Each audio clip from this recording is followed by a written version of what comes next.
दारामध्ये पाणी आलं. आम्ही हे बसले होते पायरीवर बाहेर. ते म्हणले अचानक पाणी कुठनं आलं, पाणी कुठनं आलं. मग आमची धावपळ चालू झाली. आम्ही तिकडे बघतोय तर आमच्या सगळ्या गिरणी सगळ्या वाहू लागलेल्या. पिठाची गिरणी सगळी होतं, धान्य होतं, आमचं सगळं धान्य गिरणी आमचं सगळं वाहून गेले.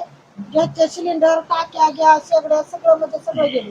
काहीच राहिलं नाही आमच्या इथे. प्रशासनाच्या कुठल्या अधिकाऱ्यांनी संपर्क साधला का? कुठलाच नाही. रात्री कुठं मुक्काम केला? जेवणाची काय कुठंच सोय? नाही. आम्ही हाय असं बसून राहिलो. रात्र आम्ही डोळ्याने उजडली अशीच. कुठंच आम्ही जेवण नाही, काही नाही हाय असं बसून आम्ही इथं होतो. शासनाकडे काय मागणी आता तुमची? काय आमचा मोबदला दिला पाहिजे ना, त्यांनी येऊन सगळं बघून जावे आणि मोबदला दिला पाहिजे आम्हाला. आमचं सगळं धान्य बिन्य सगळं आम्हाला आता खायला काही नाही. आम्ही एवढं हे केलंय सगळं म्हणजे सगळं नुकसान झालंय आमचं. घरामध्ये पाणी शिरून सगळं भिजून गेले. काहीच राहिलं नाही.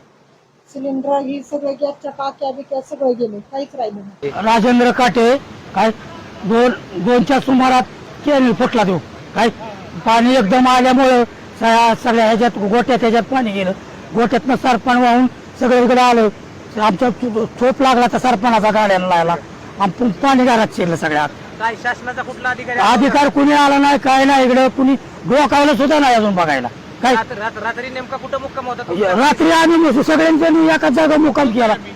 ती प्रूफ नाही कसलं रस्ता. काय रस्त्यावर जागा आहे आम्ही. जेवणाची काय व्यवस्था होती? काय नाही जेवण भरपाई. विजय किसनराव काटे, राहणार काटे वस्ती. आमच्या बघा घरातून सगळं पाणी चालू आहे.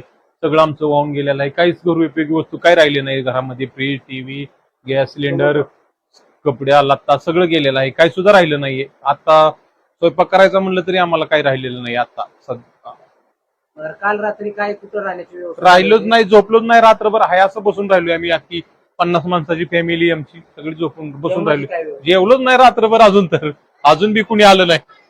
प्रशासनाच्या वतीनं कुठला अधिकारी अजूनपर्यंत कोणीच आलं नाही. काल 2 वाजता झालेली घटना आहे. आता 9 वाजलेत. अजूनपर्यंत कोणी आलं नाही आमच्यापाशी. काय शासनाकडे